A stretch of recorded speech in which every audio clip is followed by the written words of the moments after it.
recapping Saturday a little bit. You know, the style of the game, the type of game we got into was kind of what we wanted to, you know, we strategically planned for. You know, possessing the ball, keeping that explosive offense on the other side. Had opportunity in the fourth quarter with the ball to take the lead, and obviously did not get that done. Again, credit to those guys. It's a good football team. There's a reason why they win so many games in a row, and all of that. I did appreciate kind of the effort with our guys.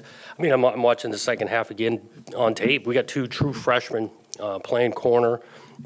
Jack Conne came into the game. Achille got bumped or banged a little bit, and to hold that team to no points in the second half, that's impressive. A couple missed opportunities, obviously, and a tight game. That ultimately was what got us.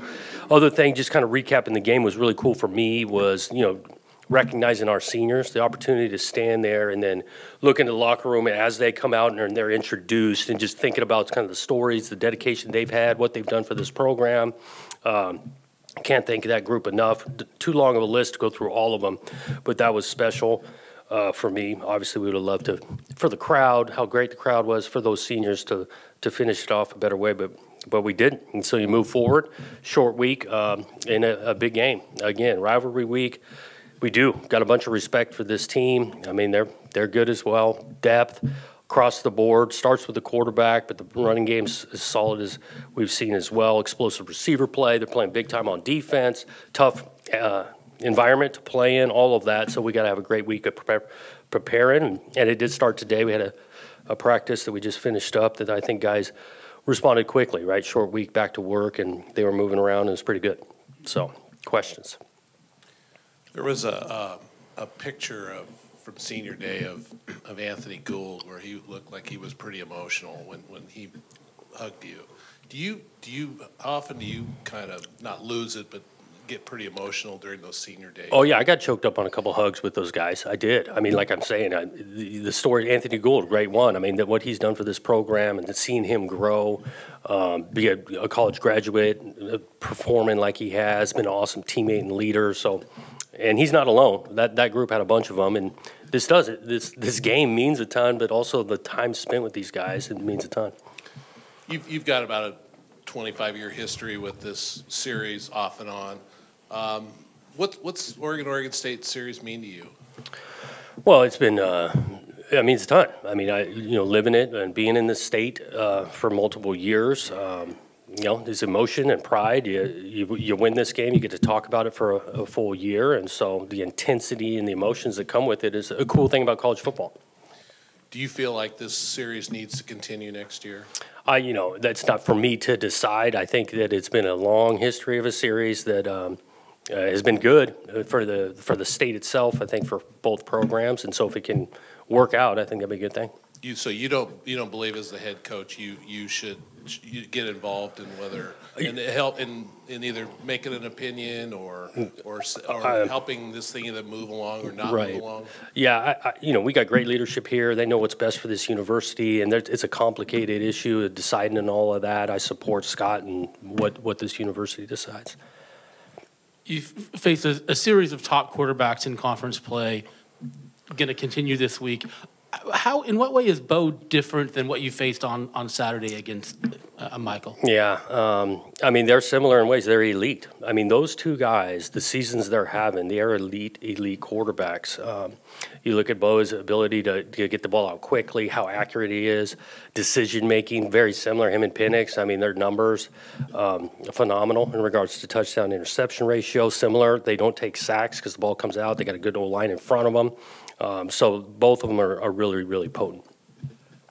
Late in the year, the injury situation, obviously we're looking for an update on that, but specifically in your secondary, do you feel comfortable with the parts that you have there, going into this game on Friday? Yeah, I mean, it's that time of year. Everybody's dealing with guys banged up and battling.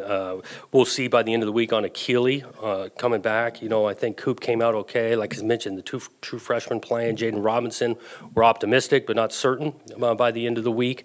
We'll see how he kind of responds, and so, it is the next man up, and we'd love to be deep in that secondary if we can.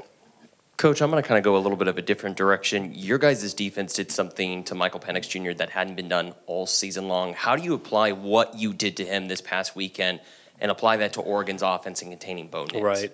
You know, I think the first half to the second half is a lot about third down and the ability to get them off the field on third down. We didn't do a great job of it in the first half. Second half we did, because it wasn't like we overly turned into pressure in them, didn't change dramatically schematics, but it was about third down and getting them off the field. And, yeah, you got a chance when you like I say, you can get them off the field on third down. This matchup, with everything that's kind of happened this season against Oregon, where you guys are both at right now, where does this game rank in your minds among the other 126 times this program has faced Oregon? Yeah. I mean, it's a big game. All of them feel really big. Obviously, there's huge implications for them on that side. Obviously, we wish we were in that scenario. We're not, and so it's always big in this state. Conference game, final conference game, all of that's at stake. What does this mean for the players in this matchup? Have you talked to them at all? What have been their responses? Yeah, I think they're excited about it. You know, they understand how, a quality opponent they are, but in the state it means a little bit more, and we're going to prepare to play in an emotional game like that. What is Grant Stark's kind of availability? I know he didn't warm up. He did not. He was not available last week. I think he was light today in practice, but I think there's a chance to get him back. And I know last week you said that you thought that the UW game would come down to the fourth quarter, which, it kind of did. What do you expect for this week? Yeah, I mean, those games we expect similar, right? The 4 quarters, you got to play well for 4 quarters and getting it down to that. I do think we got a chance to play on all 3 phases. We're going to have to play well to get it to that point, and we got a chance to do it. How much do you reflect on last year's game and kind of the emotion and physicality that you guys were able to do in order to beat a team that did have a chance to go to the Pac-12 championship last season? Yeah, I mean, last year's game, you learn each week, each game you learn from, and obviously that experience goes back to this idea that you play 4 quarters. Some of with the loss Saturday, some of the stakes have obviously been eliminated for you guys. How do you address that all with the team in terms of, there's not as much to play for, but there still is stuff to play for? Or are you any concerned at all about the emotional part of it? Yeah, concern's not the word. I mean, again, we try to stick to a process and approach. There's still plenty to play for. These guys will be excited to play. This is a big-time atmosphere, national television, good opponent. I think they'll be excited to play. I don't know if you'd agree with this or not. I was kind of looking at the stats from Saturday, and as much as you guys did run the ball, it wasn't good on first down in the second half. Was there a reason why you saw on video or anything why they were just able to stuff your run? We didn't do as good a job up front. They did tweak some movements, and we were not covering guys up nearly as well. And you're getting tackled for gain of 0, and then you get yourself in the second and long, and that was a problem. You've seen Odunze, obviously, on Saturday, and now you get Troy Franklin. How do those 2 guys compare? Really good, both of them. I mean, similar skill sets. They can run, physical, catch it. You got to be able to tackle him once he's in the, he's got the ball in his hands. Contested plays, both of them do a great job when, 50-50-ish balls. Both of them are really good.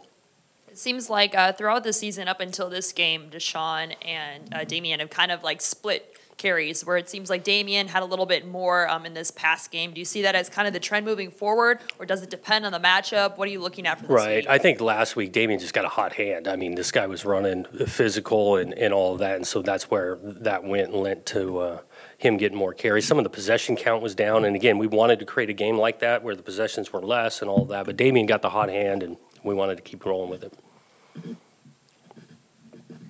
As we come kind of closer to the end of the season, I do want to touch on some of the freshmen, one of them being Jermod McCoy, who's obviously stepped in several times this season, made a couple big pass deflections in this last game. How important is it for some of these young freshmen like him to get these reps, get this experience, especially as we come to the close of this season and obviously he gets prepared for the following one? Yeah, I think it can propel him, not just him.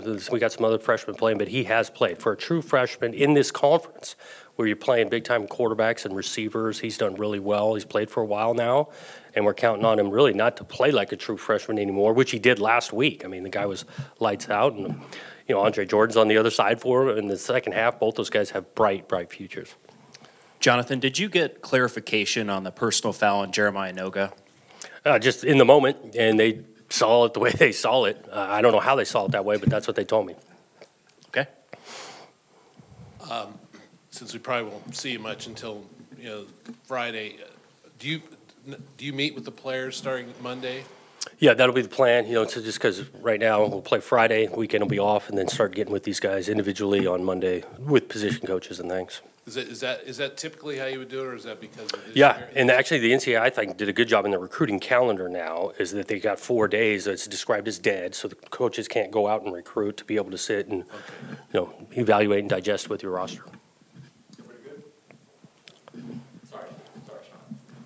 Sorry, Coach, one more. Yeah. I'm just wondering, obviously, like Nick kind of explained with, you know, you guys kind of out of the Pac-12 championship running now, what's the goal for this team? Or how does the goal kind of change in these last, you know, this last game of the regular season? Yeah, we talk about wanting to finish, and we finish everything around here, and so this is the last regular season game to be able to finish and process opportunity to be playing a big stage, and we want to finish the regular season off right.